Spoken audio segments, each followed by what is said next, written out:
But I hope all of you, our panelists and everyone in the audience, will stick with us for the second panel. The second panel is going to focus on a discussion about the implications of the election for democracy looking forward. So picking up right where we just left off. And we have a terrific set of panelists who will be joining us for that panel. But I'm going to start now by introducing and turning over the Zoom reins, I suppose, to the moderator for our second panel, who is Deborah Yasher. Deborah is a professor of politics and international affairs at Princeton University, where her research focuses on regime politics, citizenship rights, social movements, ethnic politics, state formation, violence, and immigration politics. She also was very active in the Anxieties of Democracy program hosted by the Social Science Research Council. And so we're very grateful to them for co-organizing this panel with us. Deborah will be joined by panelists from the Hoover Institution, the American Enterprise Institute, the Brookings, and Harvard. And so Deborah, thank you so much for being with us today. And I'm really looking forward to the second half of our discussion. So I will turn it over to you. Great. Well, I want to start off by welcoming everyone to this second panel, and also to congratulate the first panel, which was fantastic, interesting, and a lot of thought-provoking points that were shared. This panel is going to focus on the path forward, particularly following the 2020 election. And before I turn it over to the panelists, I do want to say it's a particular pleasure to host this session. I want to thank the Agora Institute and its director, Hari Khan, for inviting me to take part, and to thank the staff for all the work they did in bringing us together for this event.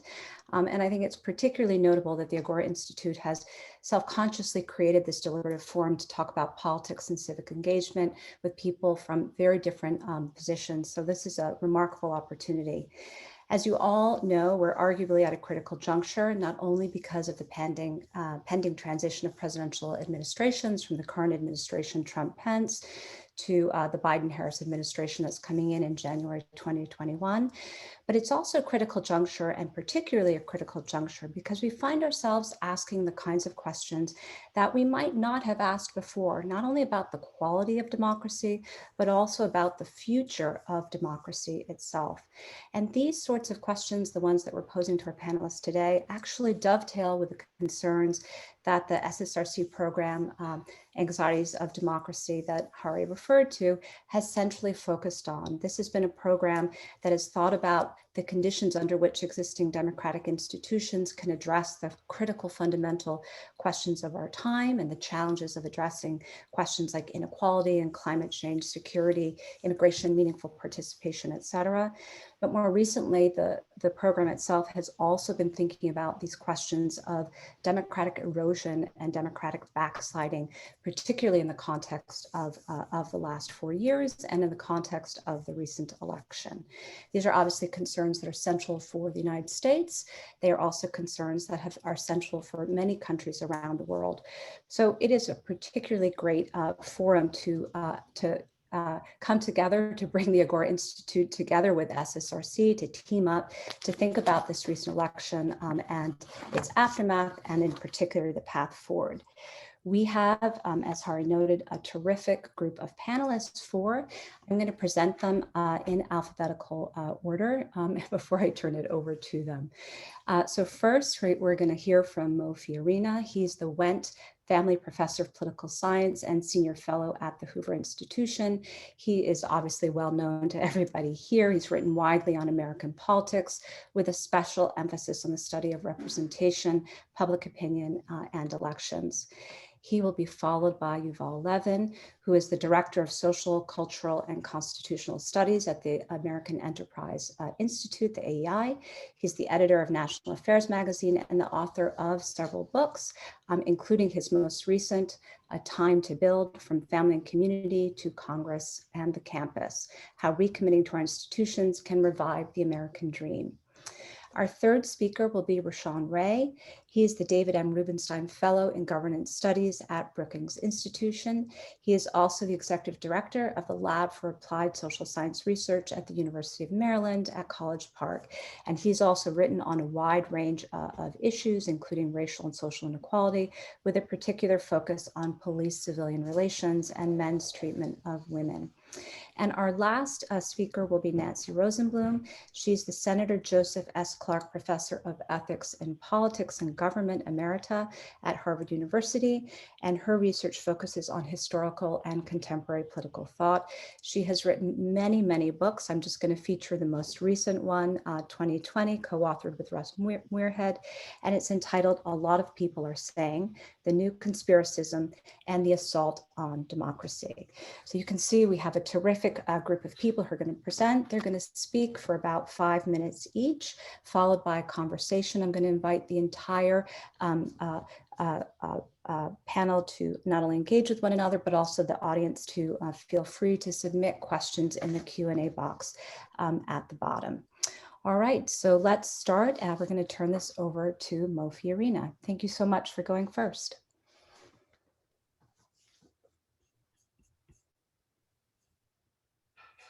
Yeah, I didn't have much of a choice, but I'm happy to do so. Well, thank you for doing it so kindly. The charge to this panel is reimagining a path forward. And that conflicts with the advice given to me by a wise old political scientist many years ago, which is never to talk about the future. But he told me, if you do have to talk about the future, start with the past. And so that's what I'm going to do today. Starting in 2002, there was a book published called The Emerging Democratic Majority, which I'm sure many of you participants have read this. And the argument, this was by John Judas and Rui Teixeira, the argument was that socio-demographic trends were acting to advantage the Democratic Party. These included the growth of college-educated people, unmarried working women, young voters, and especially the rising numbers of ethnic and racial minorities. And when President Obama won in 2008, this seemed consistent with the argument. He was reelected in 2012. There was a lot of talk about the rising American electorate, the coalition of the ascendant, and the Republican National Committee, in fact, conducted an autopsy to see how the party should react to the changing country, arguing it should become more inclusive and reaching out to more kinds of people. The parts of the argument were turbocharged in by 2015 Census Bureau report that projected by mid-century that the country would be majority minority. And subsequent reports indicated that a majority of babies being born were minority, that the population under 16 as of last year was majority minority. And so this has become sort of a part of the American picture. Now, I pointed out in my last book, Unstable Majorities, that the argument was subject to a number of caveats. And to be fair, I think both Teixeira and Judas recognized these. First was that Democratic gains among the rising groups would not be offset by falls among declining groups. I don't think you have to sort of believe in way out arguments like white extinction anxiety or the great replacement to sort of ask that if you happen to be white and married and middle-aged and high school educated, you might wonder, where do you fit in this new American majority? And we may have seen some inkling of that in 2016 with the defection of these kinds of people to Trump. A second caveat was that you had to assume minorities would continue to vote Democratic. We know from some cases in the past, like Catholics, for example, who were heavily Democratic at one point and now are clearly a swing group.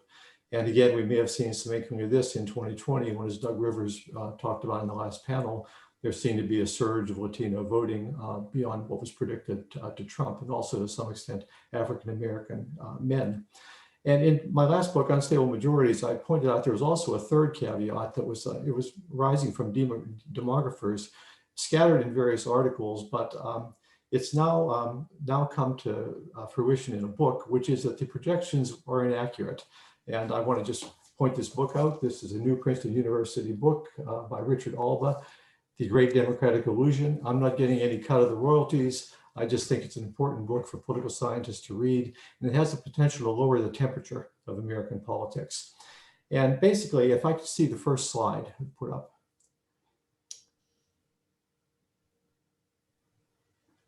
Or,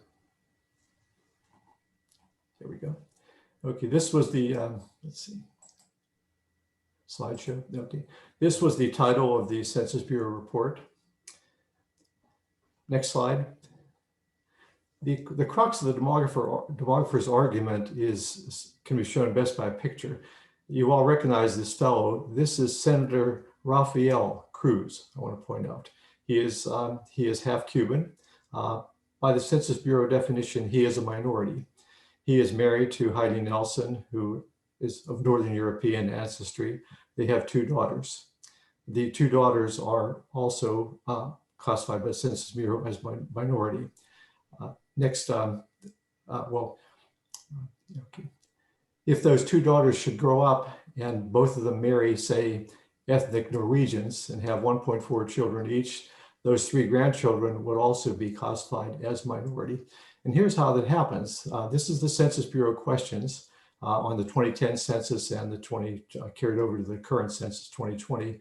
And Kenny Pruitt has some criticisms of this in either the Wall Street Journal or New York Times last weekend. But the first question asks if you have any kind of Hispanic, Latino, or Spanish origin. If you say yes, you are a minority from that point on, no matter what you say. Saying you don't, let's say you say no, you go to the next question, question 9, and you say, I'm white. Well, you are unless you say anything else in the boxes that are provided. For example, my wife's family, one branch was from Arkansas. There was a rumor that somewhere back there, there was a Native American ancestry. Said it's not true, but had she written American Indian, she would have gone into the minority category. And then from that point forward, our kids would have been minority as well. So essentially what the Census Bureau projection assumes is it's a one-drop rule. Unless you are 100% non-Hispanic white, you're classified as minority. And it's an extreme way of classifying people. If you go the other extreme, some demographers have pointed out, if you just take everybody who checks the white box and say, all right, those people are white, the country is still 3/4 white in 2060.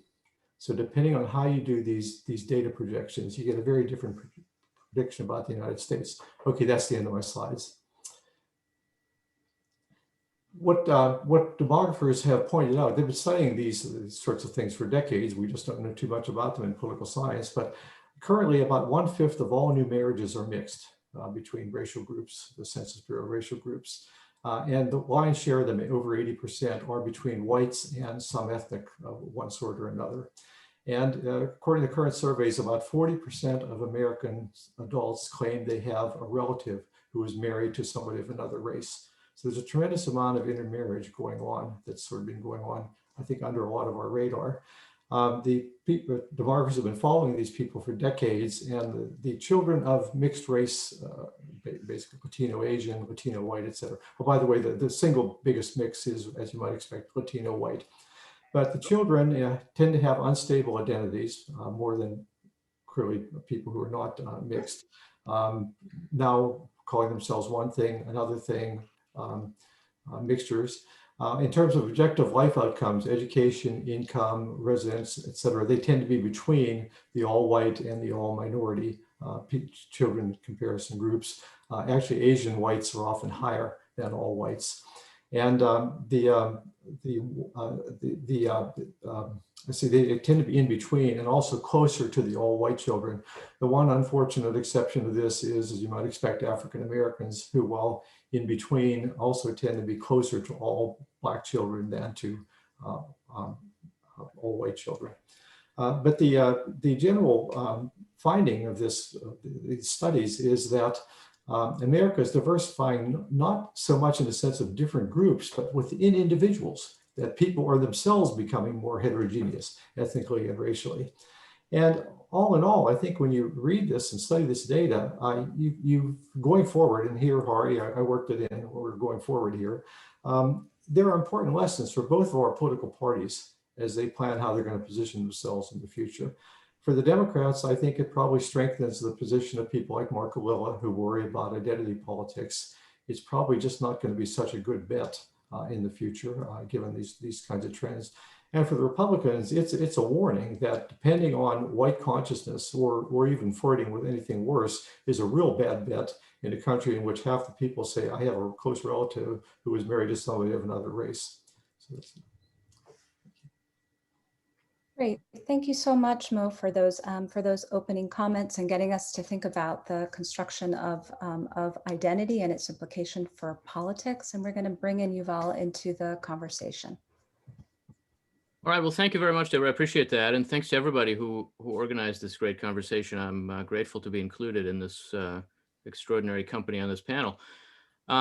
In this brief opening, I just want to draw out some potential implications from one facet of the election. Like Mo, my political science education makes me fearful of predicting, and I don't pretend to see the future any better than anybody else. But I think there are ways that we can read some of what the election suggests to us that might point in some hopeful directions and might point in some troubling directions for both parties and for our politics generally. Part of my own work at AI involves trying to bring the right to the table on political reform, which means election reform and party reform, congressional reform. Oftentimes, the first response on the right to particularly ideas about election reform, especially when these are about expanding the electorate, is to assume that ideas like that are basically just intended to elect more Democrats. Republicans tend to think that the various ways of bringing out more voters just help the left, and that leads to resistance to expanding access to the vote, which I think puts the party both in the wrong place to be as a matter of democratic integrity, but also in a pretty confused place politically. And this past election points to that in some very powerful ways. I think one of the most striking things about this election was the sheer size of the electorate, the extraordinary expansion of the number of people voting. And that expansion should cause both parties to question some of their assumptions about what expansions of the electorate might involve, because it's not only Republicans. You might say in their partial defense, the Democrats actually tend to make the same assumption that broadening the electorate would help the left. And I think the evidence for that has never been all that strong. And in the wake of this election, it is particularly dubious and might cause both parties to rethink some of this. There was a massive expansion of the electorate in 2020 because of mail-in voting in particular, to an extent also surely because Donald Trump is a figure who motivates people, whether in his favor or in opposition to him. There were about 25 million more voters for president in 2020 than there were in 2016. That's a 20% increase in the size of the electorate in 4 years. But maybe even more surprising, that increase was actually fairly evenly divided between the parties. Not quite evenly divided, but much more so than most observers would have imagined in advance. Joe Biden got about 80 million votes, which is a huge number. Let's be clear, the most votes that anybody's ever gotten in a presidential election by far. It's also 14 million more votes than Hillary Clinton got in 2016. But Donald Trump got 74 million votes, the second largest vote total that anybody's ever gotten, and 11 million more than his own total in 2016. So that Republicans actually increased their vote for president by a massive portion of the overall increase in the electorate. And that breakdown, I think, is a surprise to both parties. The assumption among Democrats was that a much greater share of the additional votes in an expanded electorate would go to them. And certainly Republicans did not run their campaign in the past year as if they believed that there were 11 million new Trump voters out there waiting to be tapped. The idea that growing the electorate might be a strategy for them has just not been part of how Republicans have thought about elections for a long time. And I think that surprise to both parties could lead to some rethinking among both and to a more general rethinking of our expectations of election reforms that ultimately could be healthy for our system of government. It should open more people to the possibility, for example, that some of the most familiar kinds of election reform ideas, like ranked choice voting, for example, could actually be at least as advantageous to Republicans as to Democrats. I think in some respects, significantly more advantageous to Republicans, because they would expose and represent underrepresented portions of the electorate in highly populated places. It would allow for greater representation of Republicans in California, as well as Democrats in Nebraska. And there are actually a lot more Republicans in California than Democrats in Nebraska. Now, that doesn't mean that these kinds of ideas that the expansion of the electorate more generally wouldn't also be helpful to Democrats. It certainly would be. I think they'd help anyone who is willing to appeal to swayable voters. But the idea that it could also help Republicans and help them significantly could, I think, be one dramatic lesson of this election, and one that could be very positive and that could broaden the debates we have about election reform in ways that could give us a better shot of actually getting somewhere, giving both parties an interest in growing the electorate that isn't simply partisan, but that's ultimately democratic. Grow the electorate and try to win new voters rather than grow it assuming you know how it'll turn out, could be a way forward on election reform in general. I'd make one other point that's related to close. This implication of the election about the political valence of the expanded electorate points, I think, to a broader implication of the election that's going to be very important to both parties, and maybe a particular source of concern for Democrats in what was a mixed election result for them. Certainly mixed for the Republicans as well. Simply put, I would say that the election suggested that the Democrats' coalition is narrower than they assumed it was. And really, in some ways, that the Republicans' coalition is broader than they assumed it was. Obviously, the Democrat won the presidential election, so this was a good election for the Democrats in that very, very important respect. But broadly speaking, it was also a disappointing election that should cause some rethinking of, as Mo suggests, some demographic assumptions that might have allowed Democrats to imagine that they just need to wait and the future will come to them. It looks less likely than it did that they are going to be rescued by demographic change. And so they do need to reach out to the center of the country if they're going to be able to create and sustain a majority coalition. The Trump era, whatever we think of the president, has left the Republican Party closer to the center of the country on economic policy and on the role of government in particular than it was before. And the Trump era has left the Democratic Party, I think, further from the center of the country, especially on cultural and social issues than it was before. Republicans have a huge amount of work to do to recover from the sheer disfigurement and, frankly, disgrace of Trumpism. And they'll need to free themselves from the scourge of Trump himself, which isn't going to be easy, may not be possible in the near term. But the Democrats also have a huge amount of work to do because their base has pulled them away some from swayable voters, what we might think of as the middle of the electorate, in a way that could prove very, very difficult electorally, and ultimately could be harder to deal with than the challenges that Republicans face. And so I think looking forward, both parties have a huge amount of work to do, but it's work that means building toward the center of our democracy. And so at least at some level, I think that there's some hopeful news there.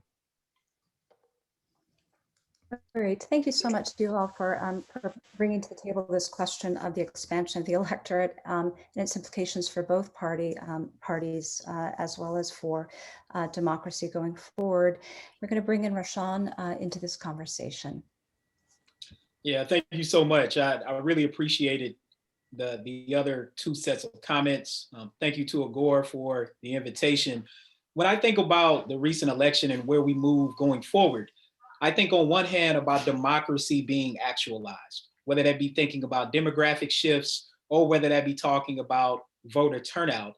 These are some of the things that we actually witnessed with this particular election. And not only that, but I really appreciated the highlight of breaking down that dog whistle about America becoming a majority minority country. It is very extremely important to disaggregate these groups, even among Latinos. And I think we've seen that in Texas, we've seen that in Florida. And so one of the things I'm going to aim to double down on, and I'll share my screen quickly, is to have us think through the role that that Black voters had in this particular election. And I'm going to really focus in on Georgia. So I wrote a piece recently at Brookings, How Black Americans Saved Biden and American Democracy. Of all of the various rifts and shifts that we talk about demographically, Black Americans continue to be the most stable voting bloc for Democrats. So this was a graph that I put together that's in the article with one of my colleagues. And what you see with the graph bar across various states, that the percentage that Black Americans represent among Democratic voters, and that pretty much these votes are pretty much on par with their percentage of the state. Now, this is exit polling, where a lot of people think that once we actually get the correct numbers, that similar to what I did in 2016 with the data, that we'll actually see that the teal bar and the purple bar, which shows the percentage of Blacks in the state and then the percentage of state voters, then we'll actually see those pretty much be the same, showing that Black people are voting on par with their percentage of the state. But it comes down to specific states. And Georgia is one of those that we can really, really highlight to look at why. And it deals with demographic shifts. I was really excited to see a fellow sociologist and Richard Albert's work be highlighted earlier. I talked to him often about that book, talked to him about it as it was coming out, and we've talked about it throughout this year. But Georgia is a really good example. If you look at the past couple of decades, really maybe the past 3, and you look at the percent share of the Black population in Georgia, I mean, you see it spiking. We could look at Latinos in the same exact way. And when it comes to the state, from 1990 up until the present, the Black population has increased 27% to 33%. These are migrants. These are immigrants. So people who are migrating back to the South. These are people who are immigrating to the United States, to Georgia. So it's very, very important to notice that Black people aren't necessarily moving everywhere, but Georgia is one of those places where they are moving to. And the work that Stacey Abrams has done is something that's been building up over time. Here's another graph where we look at the counties that surround Fulton County. Atlanta is located in Fulton County. These are the suburban counties, as people call them. There was some rhetoric out in some major outlets stating that that these suburbs were overwhelmingly white and that was what was carrying Georgia. That's not the case at all. I could actually show a very similar graphic for the increase in Latinos in these areas. Now, as Morris mentioned earlier, it's important to note that we have to break down that demographic, but among Black people, even among college-educated Black men, overwhelmingly, they're more likely to vote Democrat. And no matter if you look at, no matter which county you look at, even Cobb County, where it's a smaller number of Black people, or a county where there are more Black people there, we see these shifts. And the one that's pretty much remained stable is DeKalb County, where I happen to grow up at in Atlanta. We see these shifts and these small increases that make a huge difference in a presidential election, as well as in the Senate runoffs, which of course the last day to register is tomorrow. So we have to pay attention to that, of what do the registrations look like and what's going to happen. Look, when it comes to how we move forward, the bottom line for me is it comes down to criminal justice reform. Probably not surprising to people who know the work that I do. The George Floyd Justice and Policing Act, which was led by Congresswoman Karen Bass, who's on the left, along with others, and some of the work that I've done helping to inform this most transformative piece of legislation, was passed this past June on what would have been Tamir Rice's 18th-year-old birthday. Of course, people know Tamir Rice was the 12-year-old who was shot down in less than 2 seconds in a park playing with a toy gun in Cleveland. He will be a freshman in college right now, the fall of his freshman year. And one of the big things is there's a lot of bipartisanship on criminal justice. I actually am heading up a working group with AEI, along with Brent Orwell on the AEI side, where we are putting together a bipartisan working group who are going to write pieces and really highlight the ways that criminal justice can be a pathway forward. And that's going to be interesting. And the reason why it's going to be interesting moving forward as it relates to criminal justice reform is because Republicans have actually done a really good job, particularly with the First Step Act, even though that was Senator Cory Booker's bill, which was the Next Step Act, but it really became something that Trump touted. This is an issue where Republicans can continue to gain an entree into the Black vote in ways that I think we've seen over the past few years that is kind of under the radar, the same way that there's rhetoric like in Florida and Texas around socialism, even if that's not correct, on the criminal justice side, that actually is correct. And this is a space where Republicans and Democrats can actually come together. What happens in Georgia would dictate whether or not the George Floyd Justice and Policing Act just becomes law, basically as is, or whether or not the Senate will raise it up and there'll be a lot of negotiation around that bill. Great. Thank you so much, Rashawn, for your comments, highlighting in particular the role of Black voters and this historic tendency to vote for the Democratic Party, but also the way in which criminal justice reform might be a way to bring the parties together. That's fascinating. We're going to bring in Nancy Rosenblum for our last of the four, and then open this up for discussion. Nancy, the floor is yours. Thank you. Thank you all. I'm going to do something different. I'm going to talk about a current political culture The question, who owns reality, I think has marked and warped the Trump years, the election, and it may color post-election politics. It's been propelled by a president with a compromised sense of reality and the power to impose it on the nation. Conspiracism really has become a malignant normality in politics today. Many of us are unable to adapt. If you take the early example of Trump saying that his inauguration crowd was the biggest in history and that the National Park Service photographs deliberately minimized that crowd, it's hard to accept. It was an assault on common sense. We understand that it's disorienting, and I want to say something about why it's so disoriented, because it's produced a significant divide over what it means to know something. What does it mean to know that the National Park Service is a cabal or that an election is rigged? And this epistemic divide, we know, tracks partisanship, but it deepens partisan divisions in a significant way. It's reached its apogee this year with COVID and the election. You've heard all of the conspiracy claims that COVID was exaggerated by the Democrats to undermine the economy before the election, or that the doctors inflate the virus death count because they get $2,000 per bounty per body. And the climaxed in this election with claims of voter fraud. This was the third round of that, of course. We had it in 2016 and 2018. This election was more than a repeat of 2016 because the president had authority to derail and divert and hijack institutions in defense against this plot to steal the election. And it's with us still in the Senate races in Georgia.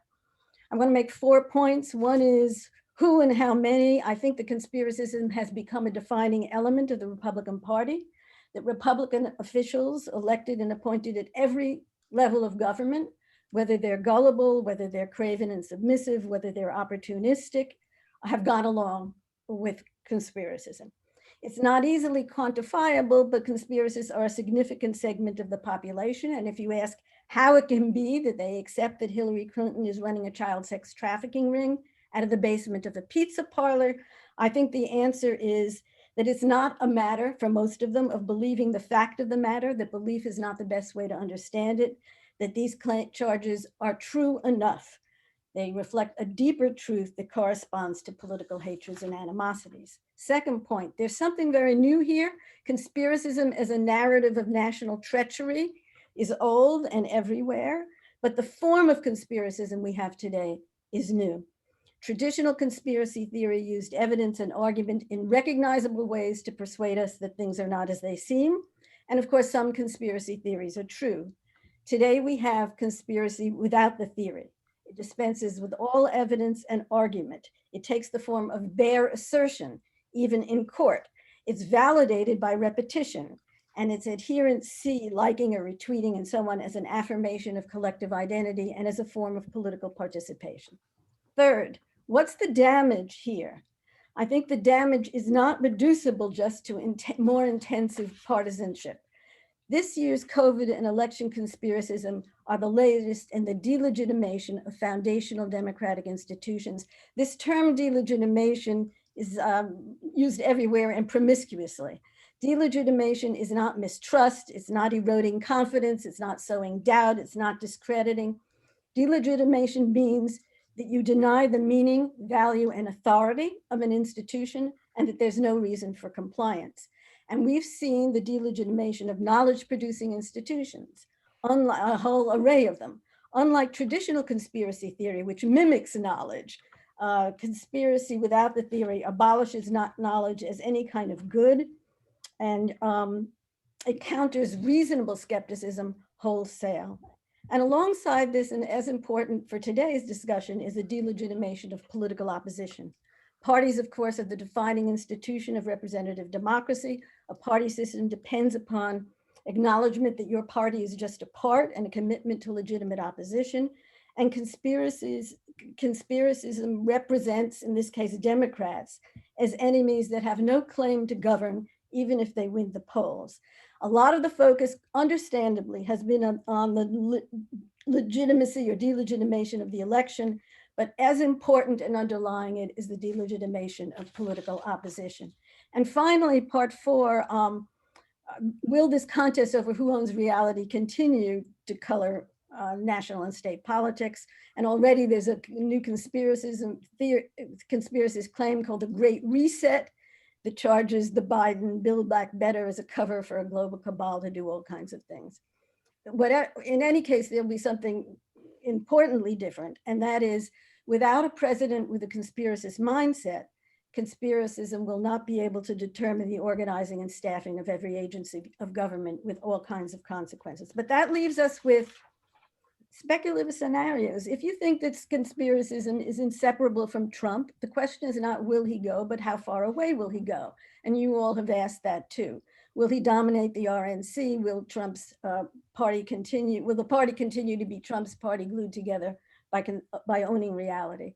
If you have Trumpism without Trump, conspiracism will be weakened, but elected representatives have learned that they can remake reality and create advantageous political divisions and harness grievances and leverage rogue violence. There is a note of hopefulness, what I call reality bites. There are some Republicans, especially now, who are resisting the notion that the election is rigged.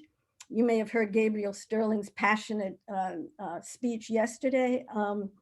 And COVID has exposed the lethality of conspiracism. Death anxiety provides a very powerful dose of reality. I'd be hopeful that reality bites back if I thought that this election was a COVID election. Was it? Biden certainly organized his campaign around Trump's failings, incompetence, cruelty, recklessness, abrogation of responsibility, and he organized it around COVID. It got him a majority, but as you've all said, the Republicans too got the biggest turnout ever and success in down ballot races. 74 million voters tell us that this election was not a decisive repudiation of the Republican Party as it's performed in the last few years, or of malignant conspiracism. In fact, 52% of Republicans accept that the election was stolen. So it's an open question whether conspiracism will continue to color and distort public life. But even if you think it's been defanged, the story isn't over because there remains the matter of the half-life of the years of unbridgeable division about what it means to know something and the delegitimation of foundational institutions. Political scientists and historians know quite a lot about the origin and course of democratic legitimacy. We're now studying the process of delegitimation. We know nothing at all about relegitimation. Thank you so much, Nancy, and for those excellent comments, and also for the laughter of seeing your dog walk in the background there. I think that these questions of how we understand truth and knowledge going forward and legitimacy are critical. And so if I could, this impossible task in some senses of bringing these four comments together, I want to pose a question that I've been puzzling over and that many people in the Q&A have been posing during the course of this, which is, if we recognize that the last 4 years have raised questions about not only the terms of democracy, but democratic backsliding and erosion, including conspiracism and polarization. Even Susan Rice's New York Times op-ed today referred to this current moment as, quote, democracy's near-death experience. I think the question that for all of us is, how does one then think about rebuilding trust and legitimacy, to use Nancy's terms, to rebuild that trust and legitimacy in the norms and practices of democratic institutions and policymaking? It seems to me that is the question about the path forward and how to bolster those institutions to guard against democratic erosion. So that big question that I want to throw back to everyone encompasses specific questions from the Q&A about what election reform is even possible in the next 4 years and what kind of space there is for democracy to be resilient in a climate where there's a plethora of disinformation. And that's combining questions from Lisa Schurch and Richard Asimus. Who would like to pick this up? Can we send it back to you, Mo, first? Maybe we can go back through the four. Extremely difficult questions. The one point I'd like to make is that the sense of delegitimation, I think we have to remember, a lot of these institutions deserve it. They brought it on themselves. That I keep hearing everybody blames the voters, But for a long time now, the government has just not performed very well. We have how many, what have we gone, 19 years of war in the Middle East. We've had 2 major recessions. We have problem after problem. It just keeps festering along. And frankly, I think a lot of voters are justified in losing confidence and trust in their institutions. Just one remark I'd make is somebody studied public opinion data for a long time. The number of people who believe crazy things has always just shocked me. I mean, going back 20 years, the number of people who thought Elvis was still alive and so forth. You can really find some amazing things. I mean, I'd like to go back and find out how many Democrats think the Russians stole the last election. I don't have a figure at hand, but all the data, the studies done in the National Academy, et cetera, said no, it had no effect. And yet I think a big chunk of the Democratic Party believes that still. And I think probably just, again, there's this aura of everybody has lost confidence in almost everything because in some extent, institutions haven't delivered. Thank you. Yuval, would you like to jump in here? Yeah, let me also build a little bit on Nancy's very important comments and really her very important book that I recommend to you. I think this idea of conspiracy without theory is extremely important to understanding what's distinct about this moment. And I would also add that part of what's important about it is that you have conspiracism in the presidency. It's much more common to see conspiracism in the losing party in an election, which is part of why I'm not very hopeful on the question that Nancy raises at the end of whether Republicans will see their way out of this. I think in some respects, it's actually much more natural that they would be more conspiracy minded when they're out of power in the presidency. The really striking thing about the last few years has been that this has been encouraged by the levers of power in our government and has been the kind of official position of the United States in a sense. That some of these kinds of conspiracies are the way our government works. Part of what that represents, to my mind, is a larger pattern of irresponsibility that has to do with the loss of trust in our institutions, which is a tendency of people in our political institutions to understand themselves as outsiders to the institutions in which they are actually insiders. If you listen to members of Congress speaking about Congress, they're basically talking about it and at it, not for it. And they run to do that, and they see it as their job to complain about the institution that they worked so hard to enter, rather than to work as legislators. President Trump has had very much the same attitude about the presidency, tweeting about the Department of Justice as if it's not ultimately his own responsibility. I think we frankly see that outside of politics too. There's a tendency to try to use institutions as platforms for personal prominence and to use them as places to stand and complain about institutions. That mode of irresponsibility just inherently undermines public trust in expertise and in any form of authority. I think part of what we're seeing from voters in a way is a demand, a plea for greater responsibility from people in institutional positions. And that plea, that demand is not being answered all that well. I think there is maybe some hope that after this election, we'll see a greater inclination to think that way from some people in positions of power. But it seems to me that ultimately that rebuilding of trust probably has to start at the bottom and not at the top. It has to begin with ways of thinking about how to solve problems in our communities that enable us to take responsibility for those problems where we are, and ultimately build the habits that also demand responsibility from people in national institutions. I'm much more hopeful about America when I look at it from the bottom up than from the top down in this crazy moment. Thank you so much, Yuval. Rashawn, did you want to jump in? Yeah, so I think it's a few things. I think first, we have to look at some of the decisions that Biden has made. So, I mean, he's already tapped Ron Klain to be his White House chief of staff. That's deliberate. Klain is known as the Ebola czar. And for some reason, we have selective amnesia around how well the Obama-Biden administration handled Ebola, which is so much deadlier than COVID-19. Even though, of course, I mean, COVID-19 has been disastrous for people's lives and also for the economy and the like, but that was deliberate. What Biden is going to aim to do is to use Klain to establish trust with the public, to send out a clear message from the White House, and then for that messaging to relate to what people are seeing on the ground. Because that's one of the things that happened this year with Trump is that there were things being stated at White House briefings that didn't match people's everyday experiences when they would try to go get treatment, when they would try to go get a test. I think they're going to try and deal with that. Of course, it's going to be coupled with finally a vaccine or multiple vaccines being rolled out. I think there are a few other things that the Biden administration is going to do. Well, first, I mean, he's already assembled a Council of Economic Advisors, some that have been around, some that are new in some of those positions, but they're going to be vital for really ingraining social and behavioral science back into the White House and the federal government, in particular, the Office of Science, Technology Policy, which the Trump administration didn't hardly fund at all, and actually did not fund the Social and Behavioral Science Committee that many of us, for example, or people like us would be on or consult on. So part of it is bringing social and behavioral scientists back into the fold. And then it's helping to deal with the lack of trust, which oftentimes deals with transparency and truth and what we've been hearing. So I think part of it from a top-down approach will be thinking about restoring trust in science, restoring trust in government, and even in the media.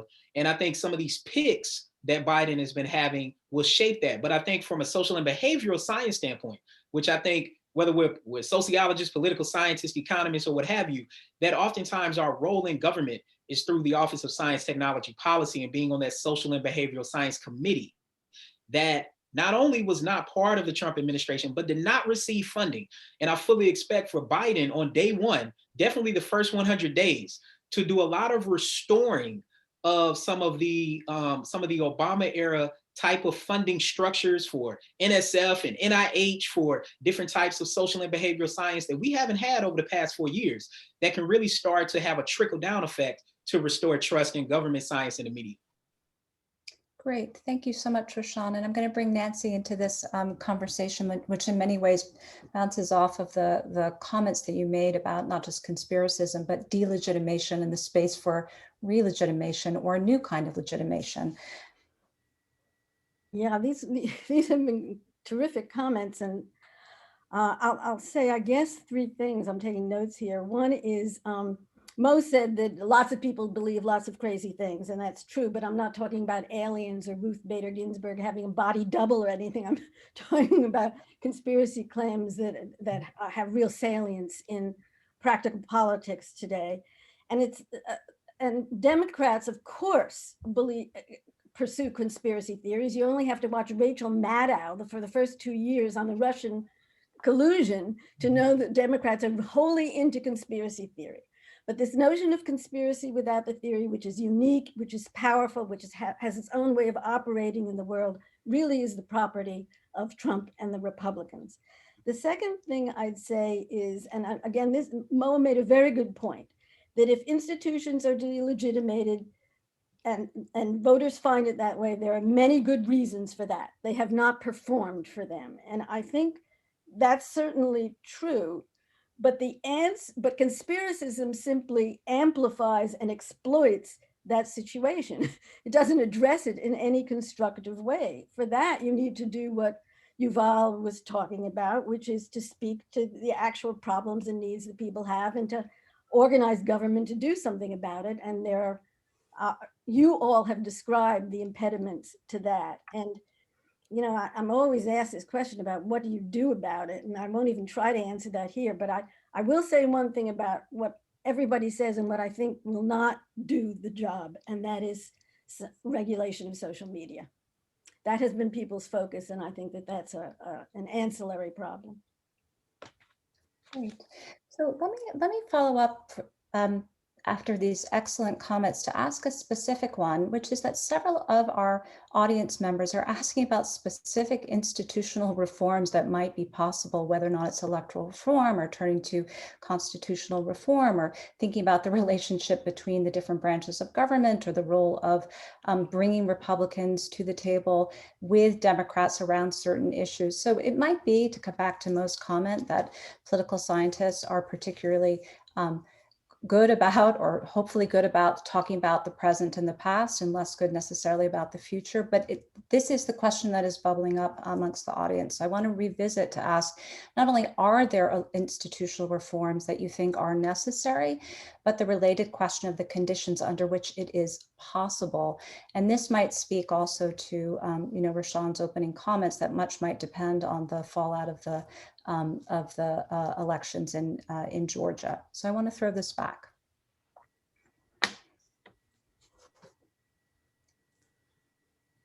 Would anybody like to bite? You all should answer this one. All right. Well, I can give it a shot. Look, I think that what happens in Georgia is enormously important, but whatever happens in Georgia, both houses are going to be very narrowly controlled by one party or another, which means that large things are unlikely to happen. But I do think that I mean, I would say this, I think that the institutional problems we're confronting in terms of the constitutional system are rooted in the failures of Congress. And the problems we find, even institutionally, that is not problems related to the character of the president, but to the structure of the operation of our government, even problems that are really about the executive, and even problems that are about the courts, are ultimately very often functions of congressional underactivity. And a lot of that is intentional and willful. Members do not want to take responsibility for hard choices. And so they'd like to pass those on to the other institutions. And members understand themselves first and foremost in partisan terms and not in institutional terms. And so if the president is of their party, they want to empower that president. And if not, then they want to fight the president. And they don't think of themselves first and foremost as belonging to the legislative branch, but as belonging to the Democratic or the Republican Party. There are ways of thinking about how to transform the institution some so that those incentives could be changed, and it would be more likely that members would think of themselves in institutional terms. I think there are a lot of good ideas out there. There are a lot of political scientists with all kinds of ideas about this, changes to the budget process, changes to the structure of committee work. The problem with all of those ideas is that members of Congress have to want them in order for them to happen. And ultimately, the core issue is the absence of will on the part of members. It's not an absence of ambition. I think James Madison was right that people in politics are always going to be ambitious. But that ambition now is channeled in partisan directions and is also channeled in performative directions. They want to use their position as members to build their own brand and to build their party, much more than to think in terms of a legislative coalition. I'm part of a large group of a bipartisan group that includes a lot of people from Brookings and from elsewhere who are trying to argue for some reforms of the legislative process that could help there. But, ultimately members have to see that they're the problem, and that's never easy for anybody. And it's certainly not where most members now are inclined. So I think there are ideas, but am I hopeful? I'm not as hopeful as I'd like to be. Thank you. I don't know, Rashawn, if you wanted to jump in or you want to wait. I was going to pose another question broadly about race and politics, but since you had started with a conversation about Georgia, did you want to add to what you've all said? No, I can wait. Go ahead with the next question, and I'll if I have. I mean, I think that was very well said. I mean, yeah. So go ahead with the next question. I can follow up after that. Okay, so broadly defined, and of course I should add that we're coming up against time, and we could talk about these issues for for the next year ahead. But I was really struck by the opening comments by Mo, and in a very different way the comments by Rashawn that bring back this question of the role of race and bring back the question of the role of identity in its relationship to not only voting, but also the discourse around politics. Many people would note that the last 4 years has elevated our awareness of all kinds of issues around race, not that they're new, but there was a new attention to them in terms of increasing attention to white supremacist groups, increasing mobilization in terms of thinking about racial injustices, increasing attention to policy which seemed to have a racial dimension. So the very broad question, I'm going to let you define how you want to jump in, is how can we imagine, or how can we reimagine reforming race relations going forward? What are the opportunities for this new administration? What do you see as the obstacles going forward? And I'm going to send it back to you, Rashawn, since you kindly deferred your response. Yeah, thanks. I'll try to be quick since I know we're running up to time. So I think, look, the first big thing, and Morris said this at the outset, this election has hopefully revealed for everyone that Latinos on one hand, Black people on the other, whatever other group we want to say, Asians, whites, that none of these groups are racial monoliths, that they are diverse. That's important to note. The second thing is that the Biden-Harris administration, and I include Harris in this part, because Biden and VP-elect Harris, they have a very sketchy history and record on criminal justice reform, which is one of the main factors that drove people to come out, which is one of the reasons that I led with that issue. The other thing is that Biden, interestingly, regardless of what happens in Georgia, as Yuval was saying, is an interesting person to be in this moment, because Biden has always been a reformer. He's always been a person who's went across the aisle. I mean, even with the 1994 crime bill, I mean, look, that got universal support. And even though we can critique it in hindsight as if we're a Monday morning quarterback, I mean, we have to be very clear that everyone from the Congressional Black Caucus to city mayors that were overwhelmingly Black supported that. Now, there were some like Maxine Waters and John Lewis who didn't, and that's important to note. But I really think, look, this question is really about how do we get to a point that we get to racial equality? And I'll tell people a part of some momentum that's been happening, in fact, something that's happening in real time right now that deals with reparations and truth and reconciliation in the United States. Sheila Jackson Lee has been pushing HR 40 for a long time after Conyers. Congresswoman Barbara Lee has a new bill, a truth and reconciliation bill. Senator Cory Booker is introducing a bill. It might even happen this week in the Senate. That if we really want to get past this, we have to have a truth and reconciliation process. And I think that there might be something brewing, even on the Republican side. I've talked to a lot of Republicans and a lot of Republican staffers as well, who are supportive of this. It just depends on how it rolls out. But I think we can't get past dealing with what Congressman Hakeem Jeffries calls our genetic birth defect when it comes to racism. We can't get past it until we truly address it. Great, thank you so much. Does anybody else want to jump in on this point, Mo? I know you had started off this conversation in many ways, so if you want to jump in here, that would be great. Well, just one general comment. Everybody here knows the traditional wisdom about two-party systems, and in two-party systems, the parties are big tents. They seek to expand their coalitions. And one of the things that's puzzled me about American politics in the last 20 to 30 years is it's not working that way. That parties almost seem to want to sort of win with a minimal coalition. They choose things which keep people out, which push other people out. The Republicans became basically an ideological movement, and that's not the way things are in two-party systems. And to George Will and Bill Kristol's dismay, they found out that a lot of voters didn't see it that way either. And the Democrats, with the emphasis on identity politics, they're people, you don't have those identities, you're sort of not one of them. And so anything we can do, and Joe Biden or anyone else can do to sort of emphasize more universal appeals, workers of the world unite. I mean, just sort of that's the tradition in two-party politics. Anything that our political leaders can see a way forward to do that sort of broadens the appeals of people, I think is just for the good. Whether it can happen, Lord only knows. Thank you. And final word, Nancy, did you want to jump in on this point or anything else before I wrap this up? Reinforce what Mo just said, which is that it is, or used to be, a truism. The policies, big public policies, were successful to the extent that they appealed to everybody, right? That they served everybody, that they were not targeted programs. And I don't know that that's will be well received today.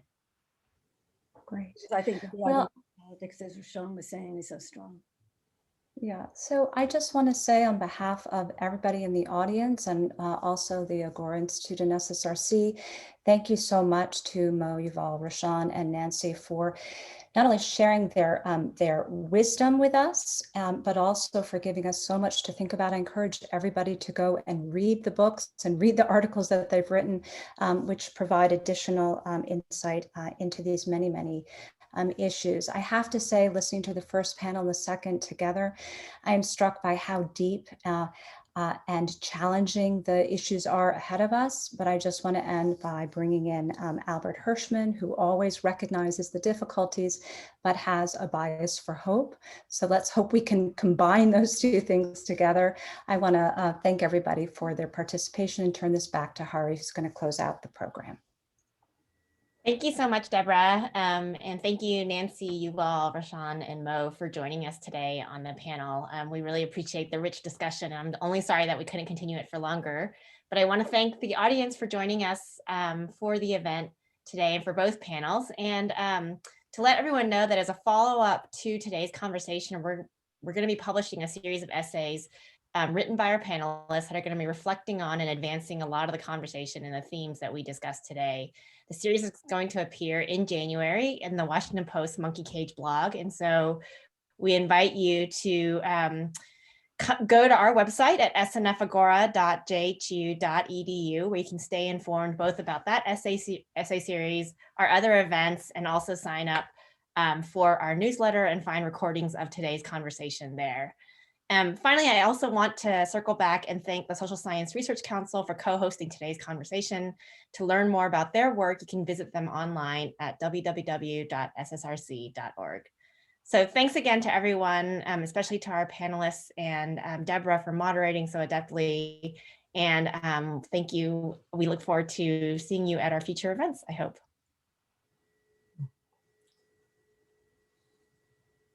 Thank you all.